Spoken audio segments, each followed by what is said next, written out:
Sahabat KR53, Assalamualaikum warahmatullahi wabarakatuh. Selamat malam semuanya dan senang sekali kita jumpa lagi di suasana malam yang cukup tenang, cukup sejuk malam hari ini di kota Jombang. Nah, hari ini kita akan ngobrol santai sambil ngopi ya. Hari ini kita bicara tentang lingkungan yang ada di sekitar kita. Seperti yang kita ketahui, lingkungan di sekitar kita kayaknya tidak baik-baik saja ya. Ada banyak persoalan, entah itu persoalan di udara, di air, di tanah. Ada banyak persoalan pencemaran lingkungan yang terjadi di sekitar kita. Nah, malam hari ini kita akan mengupas persoalan itu apa saja sih dan tantangan dan apa sih yang bisa kita lakukan bersama-sama untuk memperbaiki lingkungan kita yang sudah mulai rusak. Nah, oleh sebab itu anak tidak sendiri, kita datangkan pakarnya nih atau kita datangkan yang selama ini memang concern di isu lingkungan. Nah, di sini ada Mas Lutfi Nur Hadi ya.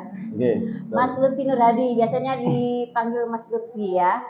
Nah, SHI ini adalah Sanggar Hijau Indonesia yang ada di kota Jombang.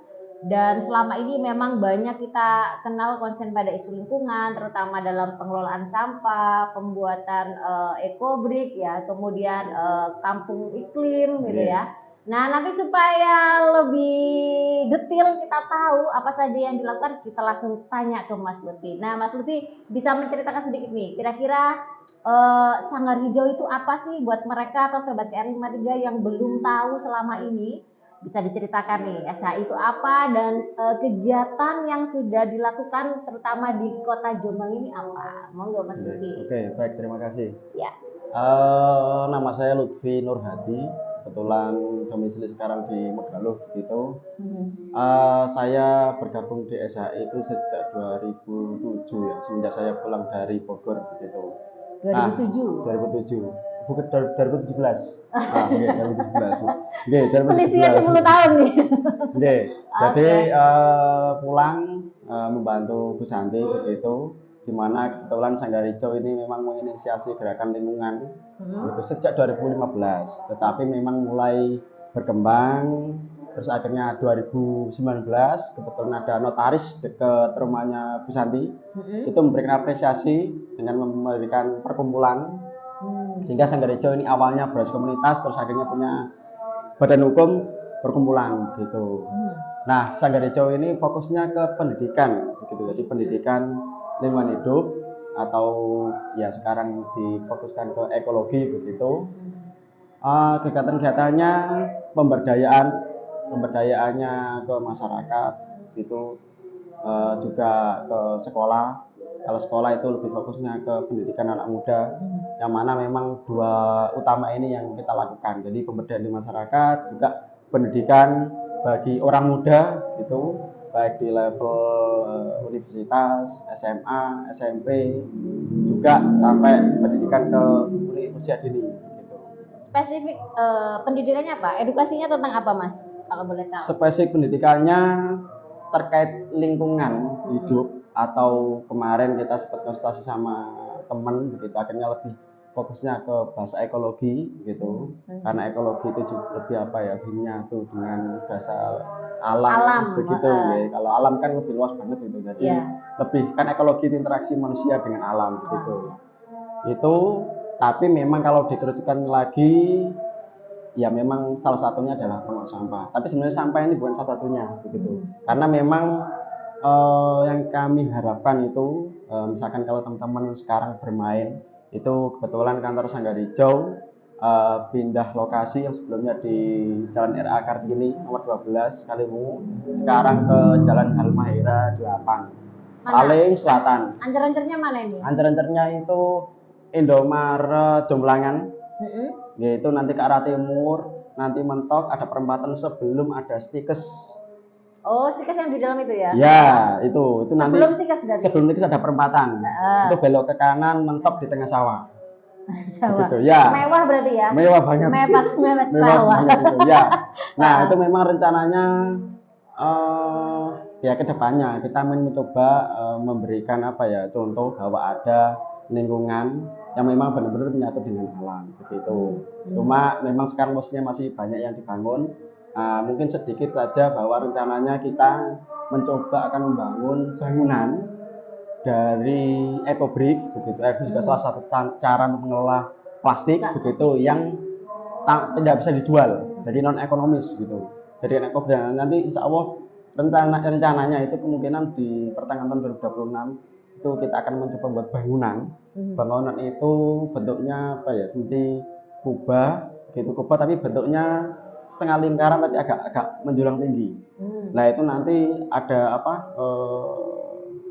alat untuk menangkap angin, sehingga anginnya itu dikonversi menjadi energi, sehingga kan tanpa perlu listrik gitu konsepnya. Itu juga ada pemanen air hujan, ada filternya, bisa diminum untuk yang filternya, tapi kalau yang kolamnya nanti bisa langsung untuk nyiramnya dan sebagainya.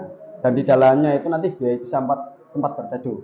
Tetapi salah satu hal kerennya itu sebenarnya ide dari Bu Santi, tapi kebetulan kemarin kita ketemu dengan Russell. Mr. Russell ini kebetulan penemu dan penggagas ekobrik. Karena melihat situasi posisinya itu menyarankan itu. Sebenarnya kita memang ingin sesuatu, akhirnya digambarkan. Nah, kerennya adalah tempat itu nanti juga secara langsung akan menjadi jam alami. Jam alami. Waktu alami ya. Jadi saya sama Rasul itu kayak misalkan ini nanti bulan Januari Februari begitu tuh. Kan ada kayak jam gitu. Jadi mengandalkan matahari. Jadi rotasinya matahari itu akan memengaruhi gitu. Kan ada, Mbak. Enggak tahu di mana ya. Itu mempengaruhi waktu ataukah musim? Bukan. Bulan. Oh, bulan. Ya, jadi di setting gitu. Jadi rencananya nanti di bulan, kan setiap tahun itu ada dua kali di mana memang posisi matahari tepat di tengah-tengah. Itu atau bahasanya kalau orang Islam kalau ingin mengetahui kiblat kan titik pas di atas pusar itu ya, itu kan terjadi dua kali itu. Nah, nanti kalau nggak salah di bulan September itu akan menentukan itu untuk menentukan arah sehingga memang itu bisa untuk melihat bulan atau kalender alami yang terjadi akibat rotasi dari matahari itu gitu. Dan itu memang ya karena memang rasa luar biasa. Jadi nanti mungkin bisa lah tak share gambarnya dengan begitu gitu. Tapi itu rencananya menarik gitu ya kalau udah ada. Iya, jadi memang rencananya kami itu membuat lingkungan yang kemarin gini bahasanya Rasul itu. Berarti lebih luas dong sekarang tempatnya? Lebih luas. Kalau ya bosoran di tengah kota agak ini ya. Iya, itu tempatnya itu memang difasilitasi oleh kelurahan, Mbak. Oleh kelurahan. Jadi ceritanya tuh ada lahan dari pemerintah begitu. Akhirnya kan Kaliwungu ini ingin mengelola benar-benar mengelola sampahnya. Akhirnya mereka tuh merubah lahan itu karena lahan itu memang kebetulan secara untuk pertaniannya tuh kurang produktif. Ya, jadi tanahnya ya akhirnya dialihkan jadi fasilitas umum. Dipakai apa itu? Untuk ngolah sampah, pusat pengolah sampah di Kaliwungu. Oke. Gitu. Kayak bank sampah gitu. Bank sampah, termasuk juga pengambilan residu lah. Di situ nantinya harapannya di Kaliwungu itu semua sampah itu terkelola. Tetapi ternyata Rasul melihatnya nggak cukup dari itu. Bahkan Rasul melihat ini jangan sampai mayoritas itu digunakan untuk kepentingan manusia. Manusia kan misalkan kita butuhnya apa, tapi memang di situ bagaimana bisa menumbuhkan bahkan meningkatkan biodiversitas yang ada di sekitar situ. Begitu artinya apa?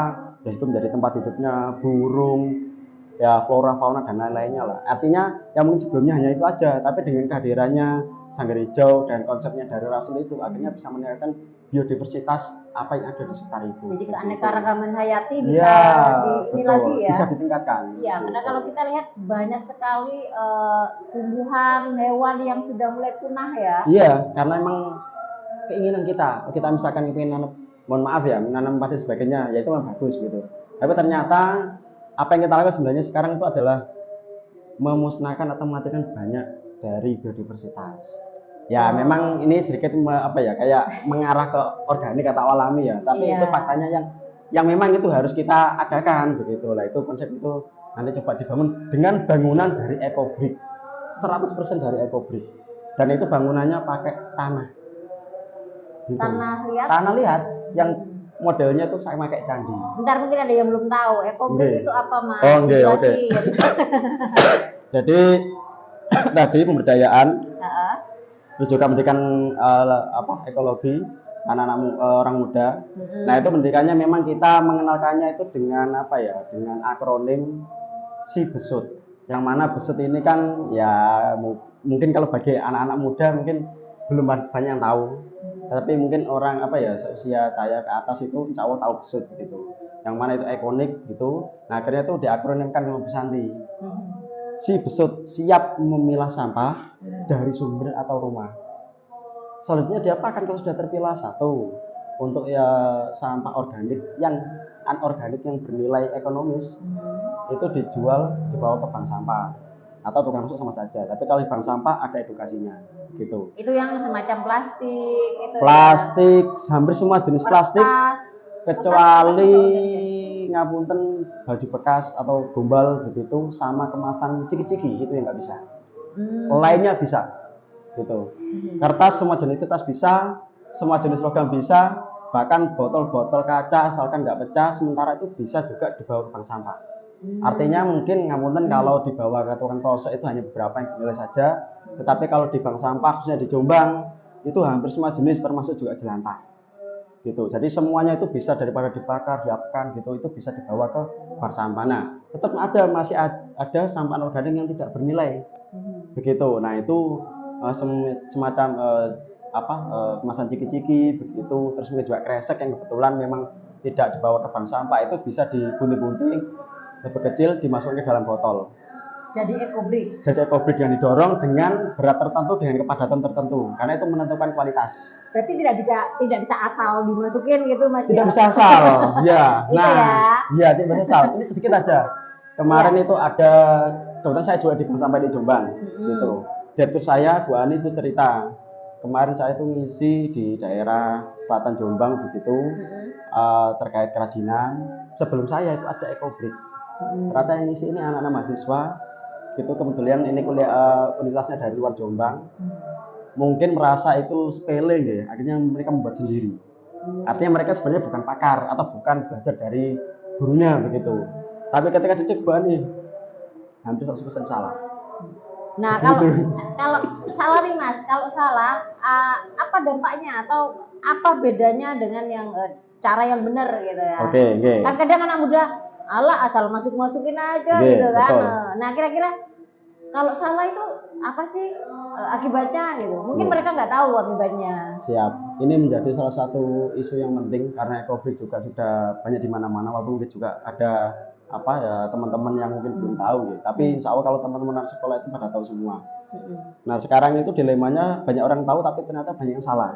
Pertama, ekobrik itu bukan hanya sekedar plastik dimasukin selesai, tetapi ekobrik itu bagaimana sebenarnya itu memang dari awal mindset ya. Cuma mungkin saya nggak akan mempas jauh. Jadi sebenarnya ekobrik itu bagaimana kita merubah mindset kita, pola hidup itu menjadi lebih baik sehingga kalau misalkan Rasul menceritakan, ekobrik itu bukan solusi yang pertama, tapi paling terakhir. Jadi banyak solusi begitu kan, termasuk kita mengurangi konsumsi, kita hidup juga lebih ke alam dan sebagainya. Tapi yang paling terakhir itu ekobrik kenapa? Karena mau diapa-apakan, tetap kita akan menghasilkan plastik. Sehingga plastik itu yang tadi ada solusi bank sampah selesai, tapi masih ada plastik yang memang nggak bisa diapa-apakan. Gitu. Ini plastik bukan yang lainnya, Dan itu memang salah satu caranya ada dimasukkan ke dalam ekobrik. Ya, botol itu. Botol apapun asalkan botolnya nggak terlalu lentur, guys. Botol plastik ya. Harus plastik. Nah, nanti kaca lagi di rumah. Ya, harus plastik. Harus plastik. Harus plastik dengan ukuran sebenarnya boleh apapun, cuma yang paling enak itu ukurannya 600 ml. Karena bisa digunakan untuk apapun. Iya, ukuran botol tanggung ya. Tanggung. Tapi sebenarnya 1,5 juga bisa. Cuma yang paling umum dan bisa kita gunakan dalam 400 ml. Nah, itu kita masukkan begitu, harus dikombinasikan antara kresek dengan kemasan. Kenapa? Karena kresek itu fungsinya untuk mengisi sela-sela. Dia itu sifatnya fleksibel, lentur. Beda dengan untuk plastiknya kemasan, dia cenderung kaku. Jadi kalau dimasukkan biasanya agak susah untuk didorong, sehingga kombinasi itukah yang membuat botol itu menjadi padat. Ya. Nah, padatnya berapa? Minimal itu sepertiga volume. Misalnya kalau botol yang umumnya tanggung kan 600 ml. 600. Berarti minimalnya adalah 200 gram. Karena kan sepertiganya. Gitu. Apanya yang 200 gram? Isinya, beratnya. Jadi itu minimal bukan bisa lebih padat lagi. Bisa lebih padat lagi. Jadi semakin padat semakin bagus. Semakin bagus, tetapi intinya adalah padatnya yang penting itu padat dalam artian secara kalau pegang itu nggak ada suara ceklek-ceklek gitu. Nah, sebenarnya kalau benar-benar padat sampai 300 lebih itu nggak apa-apa, tapi nantinya itu terlalu berat kalau mau dipindahkan. Tapi sebenarnya nggak ada masalah. Yang penting pokoknya minimal 200, tapi 200 pun kalau misalkan masih banyak kopong gitu hitungannya belum benar-benar padat itu tetap harus ditambah. Jadi harus padat dengan minimal 600 mili. Nah, itu kalau seperti itu udah benar. Nah, kalau seperti itu apa dampaknya kalau yang benar? Yang benar itu pasti akan tahan lama. Bisa dibuat apa saja, Mas? Bisa dibuat kalau di Jombang bisa dibuat untuk modul yang nanti digabungkan menjadi meja, kursi begitu. Untuk di Indonesia khususnya. Ya. Tapi sebenarnya Rasul tuh menemukan EcoBrick itu di Filipina itu untuk memberikan solusi bahwa di sana banyak banget plastik, baik botol maupun kemasan, yang di sana itu sebuah gunung yang memang keluarnya itu susah. Akhirnya itu dijadikan dimasukkan ke dalam botol dan itu mengganti bata. Iya, jadi di Filipina itu Rasul Birahman juga sama konsisten menyampaikan. Kemarin sempat main ke Kaliwungu begitu. Nah, Rasul menyampaikan bahwa di sana itu kalau zaman kita mungkin zaman jenengan ketika masih kecil, bapak jenengan gitu ketika mau buat rumah misalkan nempel atau pinjem batanya saudara. Ya, kan gitu gitu. Tetangga saudara kan gitu. Ya. Di Filipina itu tapi EcoBrick. Sampai sekarang. Gitu. Itu kan lama ya. Maksudnya dan juga yang susah mungkin kesadaran orang untuk membuat EcoBrick. Ya, betul. Jadi memang sana tuh karena memang kebutuhan akhirnya terjadi lah. Akhirnya di Indonesia itu diubah. Karena nggak mungkin Indonesia kan butuh instan. Oh, ini langsung buat apa? Akhirnya buat meja kursi. Gitu, dari meja kursi. Nah, sehingga kalau misalkan memasukkannya itu kurang begitu di mana kurang padat sebagainya. Masih ada banyak rongga-rongga. Iya, masih banyak rongga-rongga itu kalau mau dibuat apapun itu mesti cepat rusak. Akhirnya tujuan EcoBrick yang menyimpan plastik dalam botol dan dalam jangka waktu yang lama bisa dengan apa itu nggak terjadi gitu. Nah, itu pentingnya. Tapi kalau teman-teman harapannya tadi nih, jadi bagaimana cara membuat EcoBrick yang baik dan benar. Kalau sudah seperti itu bisa digunakan apapun dan kebetulan memang rencana kami itu akan membuat seperti itu. Jadi bangunan dari EcoBrick nantinya itu kita bantu dengan tanah liat begitu dan konsep sama kayak membuat candi. Begitu. Jadi bangunan jawab ramah lingkungan begitu. Menarik ini ya Mas Lutfi ya. Gitu. Nah, tema kita malam hari ini Jejak Hijau Jombang. Nah, membaca arah dan langkah gerakan iklim kita. Nah, kalau kita ngomong iklim, ada global warming, ada climate change ya, dan itu memang tidak lepas sebenarnya akibat dari perilaku manusia sendiri. Betul. Nah, kalau kita lihat jejak di Jombang, di kota Jombang ini sendiri, sejauh mana sih kerusakan lingkungan yang dilihat oleh misalnya Mas Lutfi dan teman-teman SHI sejauh ini? Oke. Kerusakan lingkungan ini kalau untuk perubahan iklim, yang pertama bisa dari faktor sampah begitu. Karena kemarin sempat kami baca literatur dari Sampah Jombang berapa ini? Dari BNPB kalau nggak salah. Jadi mereka tuh merilis dari 2000 sampai 2020 itu ternyata ada perubahan dibanding sebelumnya. Kalau sebelumnya di bawah tahun 2000 itu perubahan iklim salah satunya kan karena gas metan. Ya. Nah, gas metan kalau di atas tahun 2000 itu lebih banyak didominan oleh ternak. Kotoran itu kan menghasilkan. Ya. Tapi ternyata sejak tahun 2000 sampai 2020 itu perbedaannya adalah sampah nomor 1. Jadi sampah yang nggak terkelola itu ternyata penyumbang metan lebih tinggi dibanding peternakan. Kotoran ternak. Iya, begitu.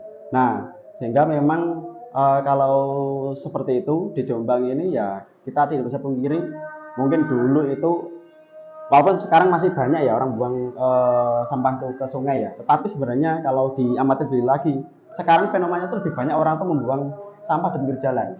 Betul. Ya, kenapa? Betul, ya. Itu sebenarnya dan edukasi untuk tidak buang ke kalinya tuh sudah berhasil. Tapi pindah ke pinggir jalan. Kan itu rata coba lihat di mana-mana. Sungai itu ada, tapi sebenarnya sudah mulai berkurang. Tetapi sekarang tuh yang jadi fenomena adalah di pinggir jalan gitu. Nah itu ya sama saja. Ya, gitu. Betul. Aku sempat melihat ke daerah Sumber itu. Itu sudah banyak tulisan jangan membuang sampah atau yang membuang sampai kata-kata yang kasar gitu. Betul. Ya. Yang buang sampah ini sampai dengan binatang apa gitu ya. Tapi di sepanjang jalan itu ya masih ada. Misalnya di sini dilarang gitu ya. Ternyata mereka membuang di yang depan-depannya. Iya. Gitu.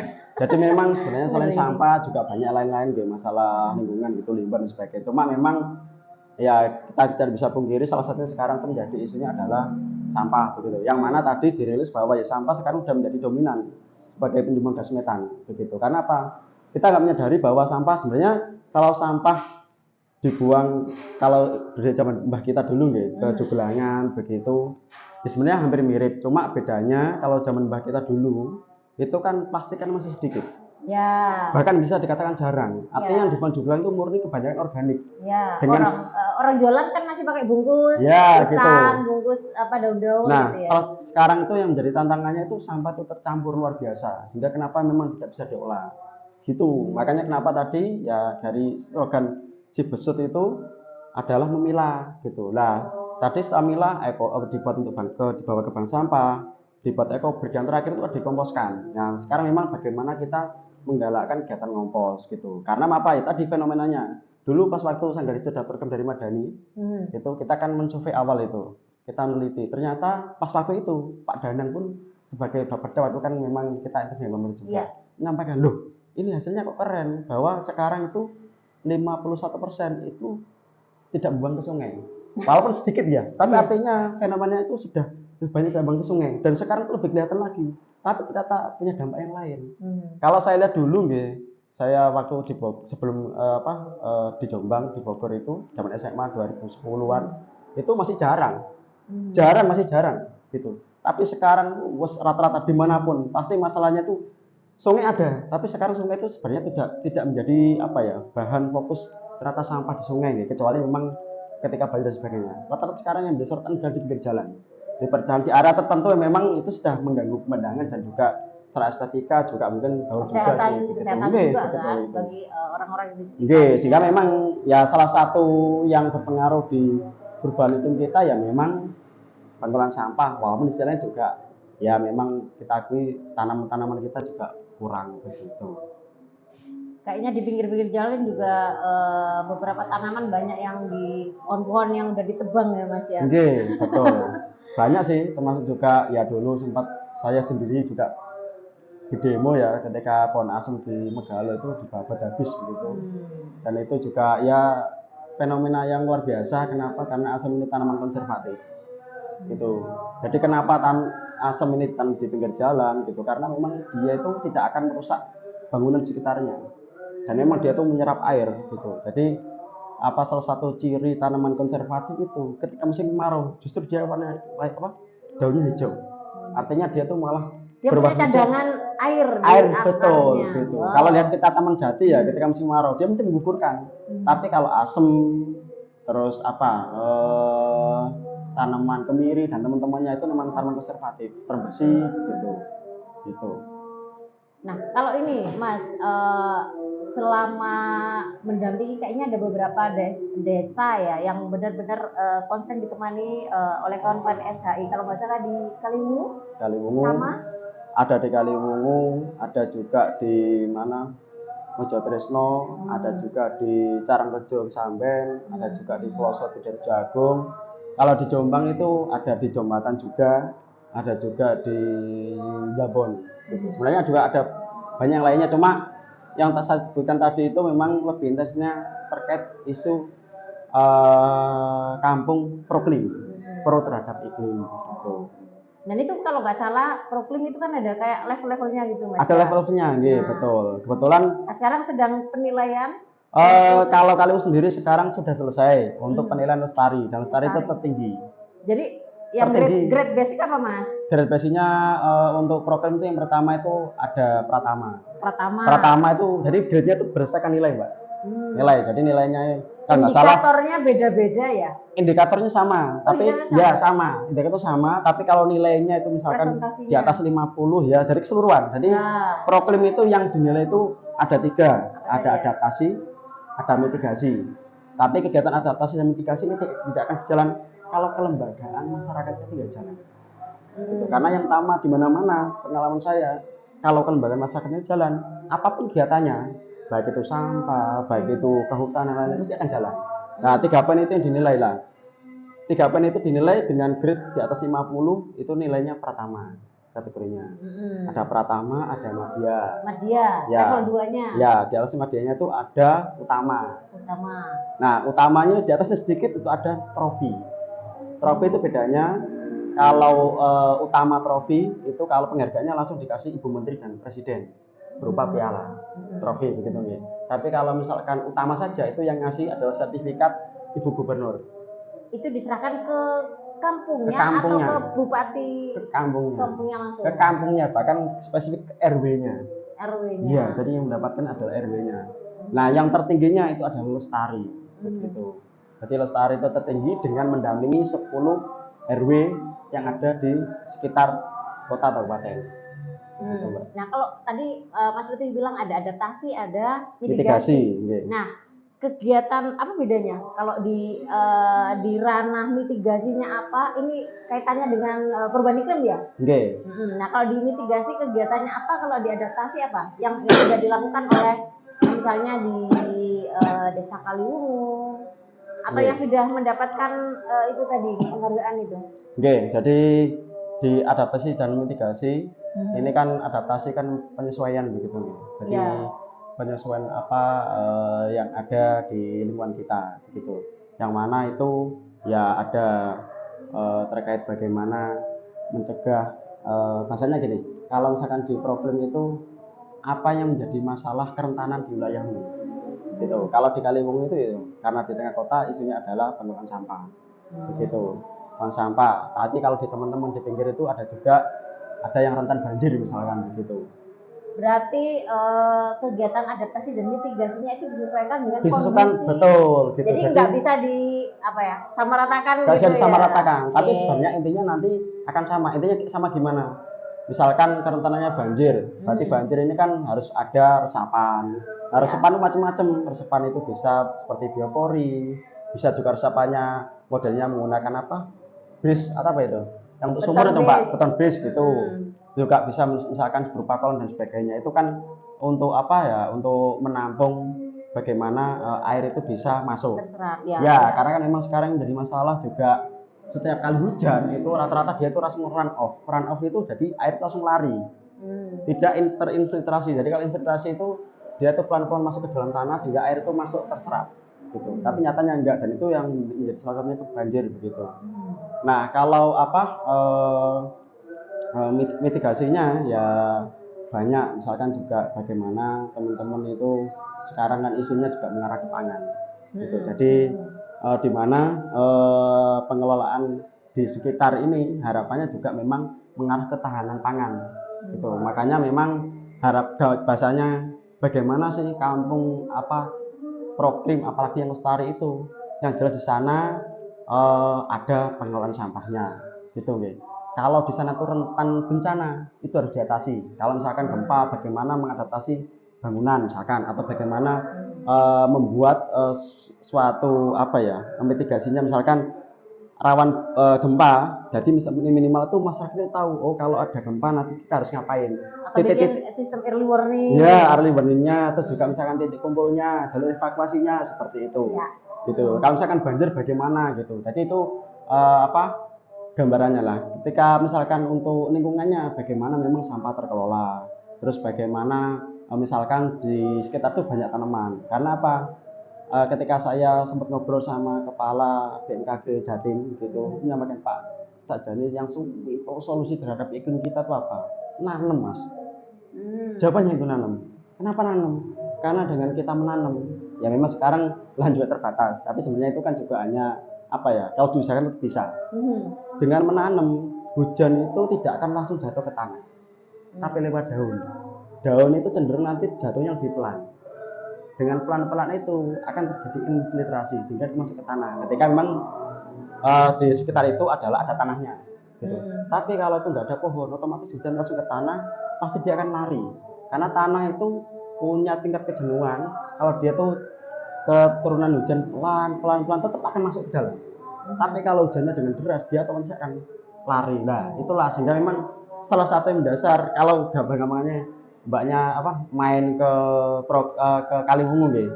Yang bisa dilihat adalah ya lingkungannya tertata, rapi, sampahnya terkelola, pasti banyak pohonnya, juga ada pekarangan, ada tanaman obat, betul, tanaman obat, sayuran, tanaman hias pasti begitu gitu. Jadi itu gambarannya pertumbuhan. Memang kita memang nggak bisa merubah apa ya melakukan perubahan iklim dengan secara besar karena memang sekarang ya luar biasa kerusakannya, tapi minimal kita bisa membuat gerakan-gerakan mikro. Jadi kalau kita misalkan merasa misalnya di Surabaya panas gitu, tapi di Surabaya itu ada kampung yang mereka itu concern terhadap iklim, pasti menanam dan sebagainya, itu juga akan merasakan tetap sejuk gitu. Dan itu kalau banyak dilakukan ya otomatis akan ada apa ya bahasanya peningkatan kualitas, sehingga perubahan iklimnya juga ya tetap perubahan iklim itu menurut saya sih nggak bakal bisa lebih baik, sama saja kita hanya bisa membuat lebih pelan saja, percaya sih begitu.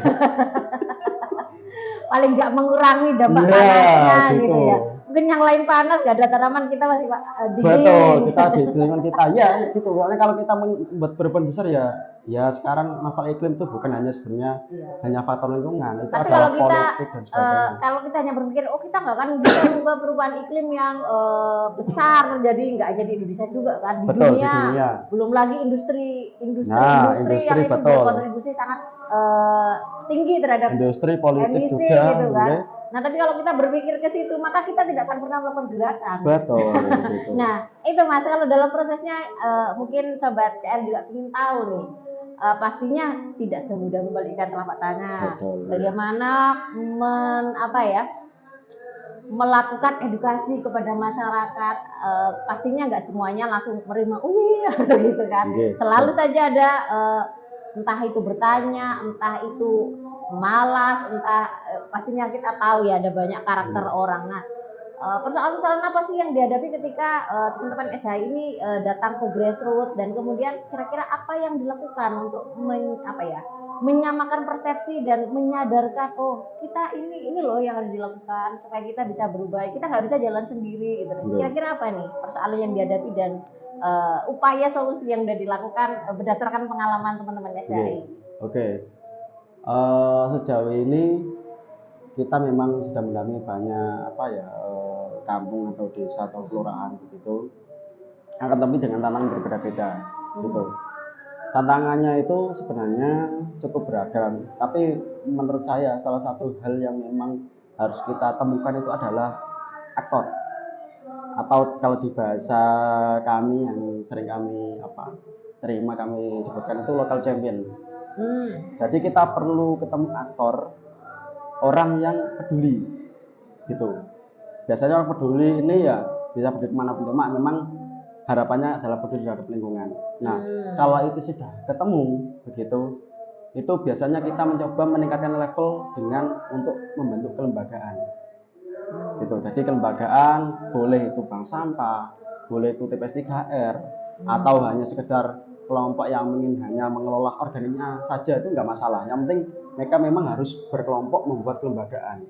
Artinya kegiatan itu nggak bisa dilakukan sendiri, karena faktanya desa-desa yang kami dampingi yang memang berjalan itu rata-rata mereka berjalan karena ada supporting system, baik dari tadi ada aktor, itu aktor itu harus jadi aktor orang masyarakat yang memang benar-benar peduli, dia yang akan menggerakkan. Tapi dia kita buat lembaga begitu, di mana lembaganya juga jalan, itu tata kelolanya. Setelah itu didorong atau dibantu dengan supporting sistemnya, bisa dari pemerintahnya, terus juga dari swastanya bisa lokal, bisa juga misalkan karena memang kita punya jaringan dari Astra, dari mana, apapun yang kami punya itu akan kami sampaikan, kami jaringkan ke teman-teman begitu, sehingga memang itu jalan.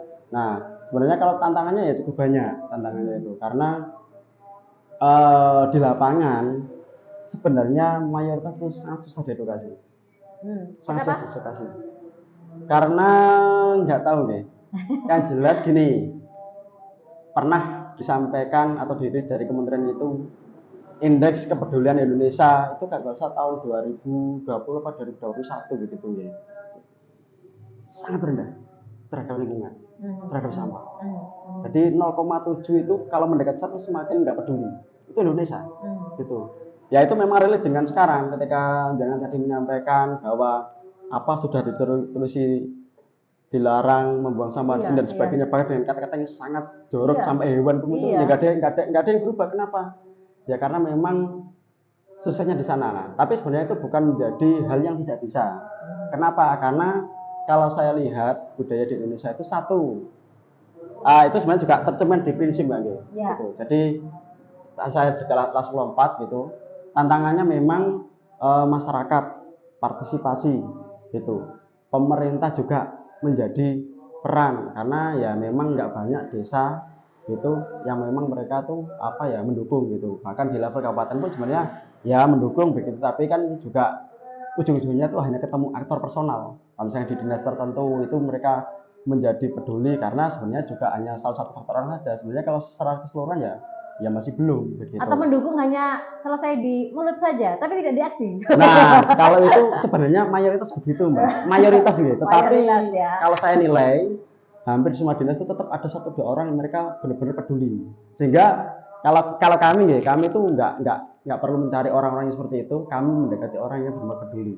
Begitu. Sehingga wis kita nggak melakukan itu karena apa? Ya kita pernah beberapa kali bersama dengan orang yang dengan sebutkan tadi ya nggak menghasilkan apa-apa begitu, sama sekali nggak hanya menghabiskan energi, uang pikan dan semuanya lah. Tapi kalau kita ketemu dengan orang tertentu ya tadi, sehingga kan itu sebenarnya kan perubahannya tidak sistem, tapi minimal apa yang bisa kita lakukan ya itu yang kita apa ya menjadi perubahan lah begitu. Nah supporting itulah yang menjadi penting, yang apa ya yang harus kita lakukan gitu. Jadi apa namanya memang sangat kompleks ya Mas ya. Sangat kompleks. Kadang aku lihat ya, misalnya kita lihat sampah itu di mana-mana dan jumlahnya semakin hari semakin tahun selalu bertambah, nggak hanya di Jombang, di kota-kota manapun itu akan kelihatan betapa menumpuknya gitu ya. Kalau sudah ke TPA atau tempat pembuangan akhir sana pasti akan terlihat betapa banyaknya gitu ya. Nggak hanya di darat, bahkan di laut pun banyak hewan-hewan yang terkena dampak orang-orang yang membuang sampah dengan sembarangan. Nah, tapi kalau kita lihat itu juga tidak lepas dari bagaimana sekarang produk-produk itu menggunakan sampah plastik secara besar-besaran. Kalau dulu ini masih apa ya, dua sisi yang apa ya, kadang kita bingung menilainya. Misalnya sekarang itu banyak kemasan-kemasan kecil gitu ya, entah itu makanan, entah itu produk, sabun, apa itu semuanya dalam kemasan kecil. Orang bilang ini lebih ekonomi supaya terjangkau, tapi di sisi lain itu akan berkontribusi pada sampah yang semakin banyak gitu ya. Nah, kalau kita lihat itu kan tidak bisa lepas dari kebijakan dari pemerintah, peran dari pemerintah. Kalau di Jombang sendiri aku lihat kawan-kawan SHI cukup berhasil ya mendorong adanya kebijakan itu apa Pergub ya, sehingga tidak ada sampah plastik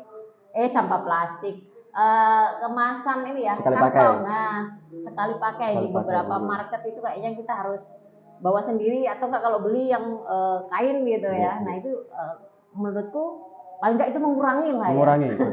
Mengurangi karena kita nggak mungkin apa namanya karena itu juga terkait dengan pabrik-pabrik besar yang itu memang berkontribusi banyak. Nah, kalau kita lihat di Jombang sendiri, di pemerintahan Kota Jombang, sejauh mana sih mereka mengambil peran untuk memperbaiki lingkungan?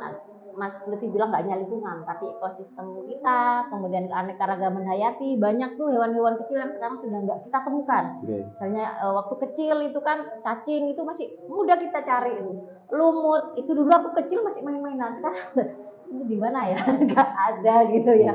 Atau hewan-hewan yang lain. Nah, itu yang aku ingin tahu. Kalau sejauh ini bagaimana sih pemerintahan itu berperan gitu? Nggak hanya tadi, nggak hanya sekedar oh ya kita support, oke kita support, tapi aksinya mana?